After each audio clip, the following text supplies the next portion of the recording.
یہ کہانی ایک ایسی بہن کی ہے جس کے گھر کے حالات بہت ہی تنگ تھے اور وہ فاقوں میں زندگی بسر کر رہی تھی۔ اچانک سے ایک فون آتا ہے جو اس عورت کے بھائی کا فون ہوتا ہے۔ اس کا بھائی بول رہا ہوتا ہے کہ بہن، میں اور میری بیگم تمہارے پاس آ رہے ہیں، کافی دنوں سے تمہاری خیریت دریافت نہیں ہوئی، تو میں نے آج سوچا کہ میں تمہارے پاس آ جاؤں اور چند گھنٹے تمہارے ساتھ گزاروں۔ بہن یہ سب سن کر بہت ہی پریشان ہو گئی، کیونکہ گھر میں اس کے پاس بھائی کی خدمت کرنے کے لیے کھانے پینے کے لیے کچھ بھی نہیں تھا۔ وہ گئی اور فریج کھولا تو وہاں پر ایک آم پڑا ہوا تھا۔ اس آم کو وہ گرائنڈر میں ڈال کر اس کے 2 مینگو شیک بنا کر رکھ دیتی ہے اور ذہن میں یہ خیال کرتی ہے کہ جیسے ہی بھائی اور اس کی بیگم آئیں گی تو وہ دونوں گلاس ان کو پیش کریں گی۔ کچھ دیر کے بعد اس کا بھائی اپنی بیگم کے ساتھ ساتھ اپنے سسر کو بھی لے کر آ گیا۔ بہن یہ دیکھ کر اور زیادہ پریشان ہو گئی، کیونکہ اس نے 2 مینگو شیک صرف اور صرف ایک اپنے بھائی اور دوسرا بھابھی کے لیے بنائے تھے۔ جبکہ اس کا سسر آ گیا تو اس کو وہ کیا پیش کرے، اور وہ کچن میں گئی اور کچن میں 2 مینگو شیک گلاسز میں ڈال دیے۔ ایک گلاس میں پانی بھرتے ہوئے یہ سوچا کہ میں بھائی کو پانی دے دوں گی اور اس کو بولوں گی کہ یہ 7 اپ ہے اور شاید بھائی میرا مان رکھ لیں گے۔ وہ 2 گلاسوں میں ملک شیک اور ایک گلاس میں پانی لے کر ان کو پیش کرنے لگی۔ بھائی کو وہ پانی دے کر کہتی ہے کہ بھائی سوڈا پیتے ہیں، اسی لیے میں نے بھائی کے لیے 7 اپ منگوا لی ہے۔ اس کا بھائی جیسے ہی گلاس منہ سے لگاتا ہے تو اس کو ذائقہ معلوم ہوتا ہے اور وہ سمجھ جاتا ہے کہ میری بہن کے پاس شاید کچھ نہیں ہے، اس لیے اس نے مجھے پانی پیش کیا ہے، اور وہ خاموشی سے ایک سپ کر کے پانی پیتا رہا۔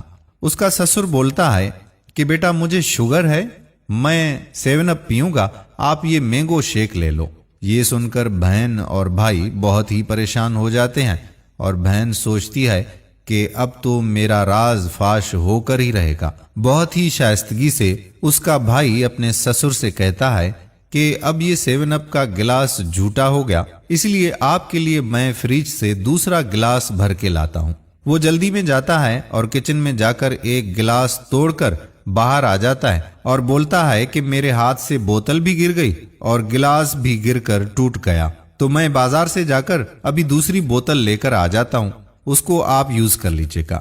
سسر کہتا ہے کہ بیٹا رہنے دو، بس میں مینگو شیک پی لیتا ہوں، یہ اتنا میٹھا نہیں ہے۔ کچھ گھنٹوں کے بعد جب ان لوگوں کے جانے کی باری آئی تو بھائی اٹھا اور بہن سے الوداع کہتے وقت کچھ پیسے جیب میں سے نکال کر اپنی بہن کے ہاتھ میں رکھ دیے اور بولا کہ تمہارا گلاس مجھ سے ٹوٹ گیا تو ان پیسوں سے تم وہ گلاس لے لینا۔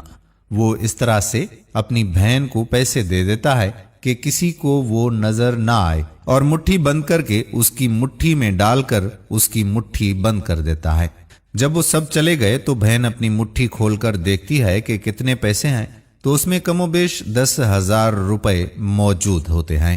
وہ سمجھ جاتی ہے کہ میرے بھائی کو میرے حالات کا معاملہ سمجھ آ گیا، اسی لیے انہوں نے مجھے یہ پیسے دیے ہیں۔ یہ پیغام ان بھائیوں کے لیے ہے جو اپنی بہنوں کے پاس جاتے ہیں، کبھی بھی اپنی بہن کے پاس ہاتھ خالی مت جایا کریں۔ ہو سکتا ہے کہ وہ کسی مشکل سے زندگی گزار رہی ہو۔ اپنی بہنوں کا خیال رکھیں، کیونکہ بہنیں باپ کے مرنے کے بعد آپ کے آسرے پر ہوتی ہیں اور آپ کا ہی انتظار کر رہی ہوتی ہیں۔ اپنی بہنوں کو تنہا مت چھوڑیے، ان کی مدد کیا کریں، کیونکہ بہنوں کی دعاؤں سے آپ کو دنیا اور آخرت کا ہر سکون ملے گا جو شاید آپ سوچ بھی نہیں سکتے۔ اگر ہماری آج کی یہ کہانی آپ کو پسند آئی ہو تو ہمیں دعاؤں میں یاد کیجیے گا۔ آنے والی ویڈیو تک اپنے میزبان قادر کلہوڑو کو اجازت دیجیے۔ اللہ حافظ۔